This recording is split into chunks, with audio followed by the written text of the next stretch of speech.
Hey everyone, hopefully you're having a good day. My name's Andy. My channel's Finding Value. Today we're going to go through Twitter, see what people are sharing on social media. I'll interject my financial opinions as we go. It's generally related to three different topics: wealth building, commodities, and or financial topics. So let's just dive right in there and take a look and see what people are sharing on social media. If you want to follow me, it's at finding_finance. And if you want to join our community, finding-value.com, where I dive deeper into these topics, deeper into individual sectors, individual companies, looking for opportunities for investment. You can see how I'm playing the bull market, what I'm buying, when I'm buying it, the price that I bought it at, and you can see the portfolio that I have amassed since 2020 and the companies that I hold. Scrolling down into Global Liquidity Index, it says, "Here we go, kids, banana zone."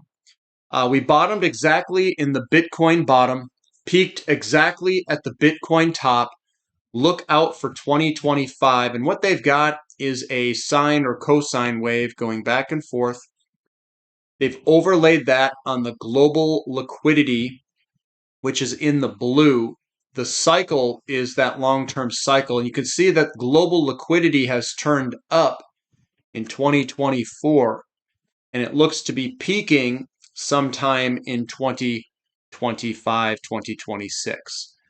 So how reliable is this long-term cycle? Tough to say. I haven't really looked at it too much. I just saw it on social media, figured I would repost it. But it does look like it is somewhat close to the potential bottoms and tops. Maybe a little bit off. So it's probably just a general rule or area of where we could peak for global liquidity. Liquidity is a main driver of movements in the stock market and how money goes in and out of the system, so to speak. We've got U.S. oil rigs are down 3 to 485, and the rig count has had pretty good size in reduction, and that also is attributed to not just oil, but also natural gas, and natural gas is pulled back as well. So we're kind of getting a pullback on both fronts. We need higher oil price. Natural gas price has been working its way on up slowly, which I think with time will slowly bring back rigs, which will slowly bring back energy service stocks and companies. So we got John Lee here. He says a 2-megawatt wind turbine is made up of 260 tons of steel that required 300 tons of iron ore and 170 tons of coking coal, all mined and produced by hydrocarbons. A windmill could spin until it falls apart and never generate as much power as it took to build it. So if it takes more hydrocarbons to build a wind turbine than what it can offset, why are we building them? We would actually reduce our carbon footprint by never building any windmills ever. I don't think people think about it in that perspective in terms of what's the input versus the output. Electric vehicles, I think, are similar. You have to drive electric vehicles a very long way to hit the break-even point of its carbon neutrality. So a lot of these things are subsidized by fossil fuels. They're subsidized by the energy return on energy invested. And that's why I'm such a bull on oil, coal, and nat gas, is because these alternatives cannot and will not replace the high energy return on energy invested energy sources. They can't. It's impossible. We have to get way more efficient than where we are today at putting these things together and reducing the carbon that it takes to build it. If you are in carbon being a problem in the world, which I'm not, I don't think it's a problem. I think it is made up and they have other ulterior motives, but I don't think it'll work. So I invest very heavily in the things that I know that work and that are subsidizing the renewables because of the cheap energy that we get from fossil fuels. That's the only reason these things exist, is because of the cheap fossil fuels that we are burning today. Digger says, the silver bull is unfolding. Just sit back and relax. It's not the time to play games. Find out and left behind. The illustrations by Brian Feroldi. So we've got the trader, the patience, and then the investor. The investor is going to make all the money. It's going to tilt in favor for that person who is patient, aka the patient investor.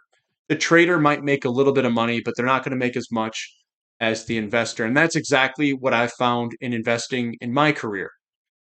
Maybe not career, but as my time as an investor. I used to trade back in the day, but I didn't make as much money as the investor did. So what I did is I changed my paradigm, and now I'm basically just an investor. I look for value in the market. When things are mispriced, I buy a bunch of it and wait a pretty long time. And then money just keeps coming, flowing into my portfolio over time. New positions, it might take some time for them to get um, very in the positive, and I might have to buy it multiple times in the beginning. Like Peter Lynch said, his best, a lot of his returns come the third year, the fourth year, the fifth year that he holds a particular investment. It may not be directly after you buy it, which I some of them I'm very good. We get really good entry points. They rip it. Other times you have to be patient. It depends on the market conditions.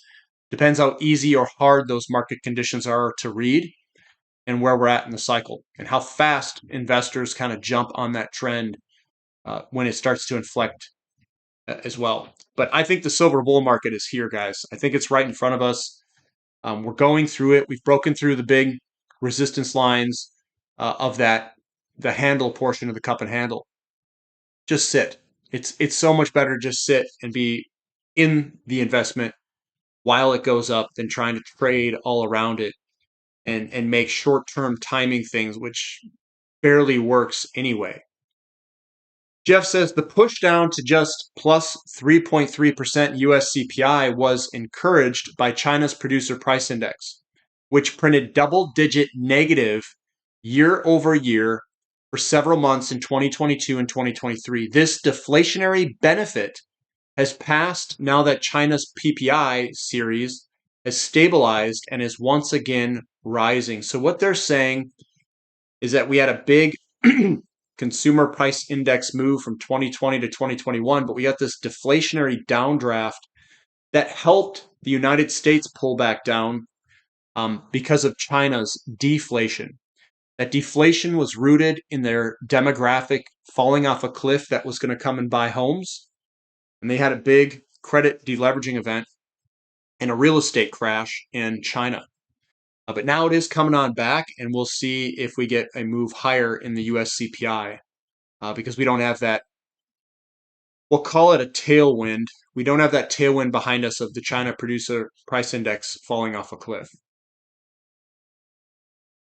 Almost there for zero hedge. So this is the consumer price index from 2017 to 2024 overlaid on top of 1970 to 1979. You can see we have a very similar move, and we're in the bottom of what occurred from 70 to 79, that second kind of pullback of that wave. So we've got something very similar here. Maybe we pull all the way back up into 2027, 2028, something on the lines of that. But that's what it looks like right now if you were to overlay it. Brandon says, lots of laughs. Could you imagine what that would do to global supply demand deficits? You don't own enough platinum group metals. And what they're talking about is Russia may ban the sale of palladium to the West. I don't know if they're going to do that, but they are a major supplier of palladium, Russia is. It's like 60% or something like that of palladium. If they were to do that, that would absolutely moonshot the price of palladium, in my opinion. So that is a possibility, though. It's possible. We've got U.S. air travel, TSA total traveler throughput in million passengers, a 7-day average. So the 7-day average is 5.1% above the 2019 level, and we are above all of these previous years in terms of demand or traveler throughput in million passengers.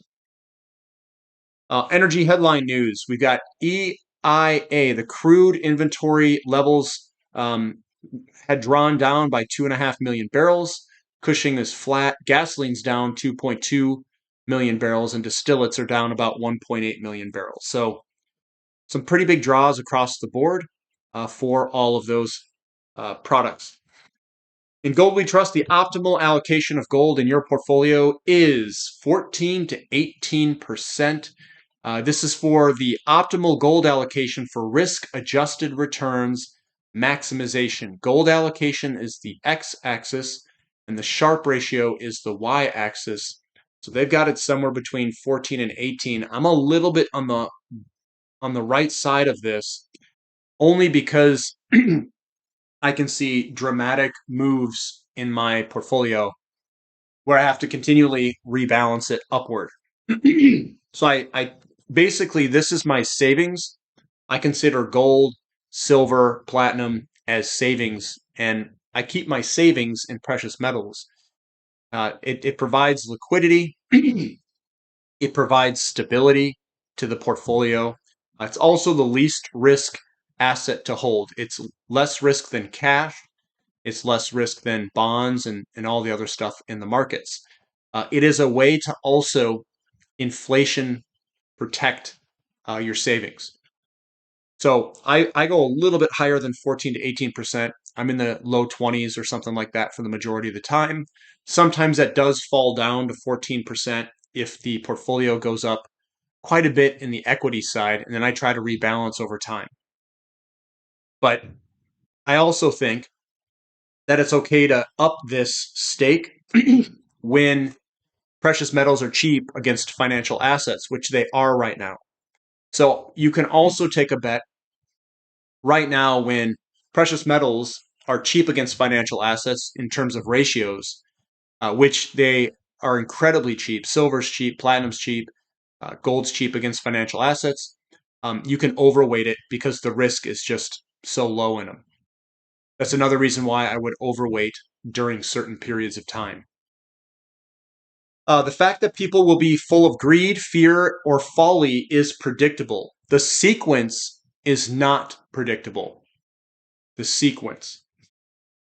A major bullish signal has just flashed. It says when the MOVE index drops, markets rally, and he's got a thread on it. So this is the S&P 500 and the MOVE index. So when the MOVE index falls, we can see that the S&P 500 goes up, and the MOVE index is continuing to fall here on the right-hand side in 2024. What he's got is the MOVE index, which measures the interest rate volatility, is dropping from levels not seen since 2009. This trend presents a significant opportunity in the coming months that many are overlooking. And there's the decline in volatility, that MOVE index. So essentially, the MOVE index reflects bond market volatility and interest rate uncertainty. A high MOVE index indicates more uncertainty, while a lower index suggests a more stable interest rate environment. So the volatility of the bond market is the MOVE index.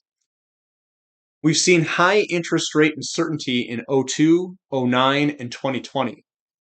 These periods coincide with major stock market drops, with interest rate uncertainty peaks aligning closely with market bottoms. So the peaks here are where market bottoms are occurring. So when interest rates stabilized after these crises, equities experienced incredible rallies. Since late 23, we've emphasized that stabilizing rates would benefit the market. Currently, declining interest rate volatility could push the market even higher. So as the MOVE index potentially returns to pre-pandemic levels, we could see that continue to move up for the S&P 500. And that's what we've got there, guys. So coming on back, which kicked me out. That's the MOVE index. We got before the housing cycle became a casino, homebuilder confidence deteriorated in two distinct cycles with no attendant shock to mortgage delinquencies. Then, three straight cycles saw sentiment coincide with delinquencies. Now, in cycle number 6, no trouble yet. The relationship busted or just delayed? Question mark. So weak homebuilder sentiment, mortgage delinquencies coming? Question mark. And we've got, this is the NAHB Housing Market Index, inverted left scale. Then we've got the U.S. residential mortgage loans, all seriously delinquent. We have really low delinquencies, and we've got the NHB Housing Market Index kind of somewhat in the middle portion. We've generally seen a low and a low all kind of line up each of these times. But now we've got a disconnect where we've got really low residential mortgage delinquencies while we've got the weak homebuilder sentiment. So that's kind of a weird thing going on here.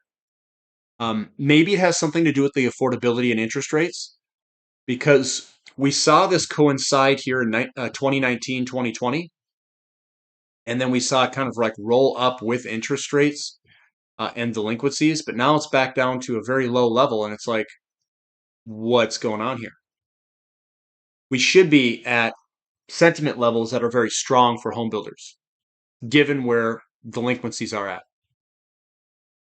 It says all construction linked data looked extremely weak in May in the US economy, but take a look at the number of severe weather events in May. We faced suboptimal construction conditions, to say the least, this May. Don't jump too early in terms of conclusions on the business cycle here. And he knows that the business cycle is linked with construction. And he's just saying, look, don't take those numbers at face value. We had a lot of events in May that may have impacted those housing start and permit numbers, is what he's saying. Says, I'm a great believer in the cyclical nature of the markets, but I never cease to be amazed at how far they can go in one direction and for how long. The extremes they can reach, despite logical arguments to the contrary, and the swiftness of the swing back, says Howard Marks.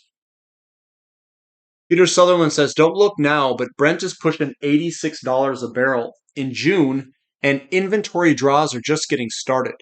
We'll say it again, the oil market will over-tighten in coming weeks as barrels go back into the SPR and paper market positioning normalizes. HFs, hedge funds, and CTAs that failed to cover will drive the next leg up in terms of oil prices. And I hope that's the case. I'm positioned for that outcome. And that's it, guys. That's what I've got for today. So give me a thumb up on the content. Subscribe to the channel. Subscribe to the website if you haven't already. We do have that May Day coupon that is still active. May Day, 50% off the first month if you want to try it, just for the first month. Or you can sign up for the yearly membership, even if you're a current member, and get further savings for a yearly membership. But that's what I've got for today, guys. And we'll catch you later. This is Finding Value.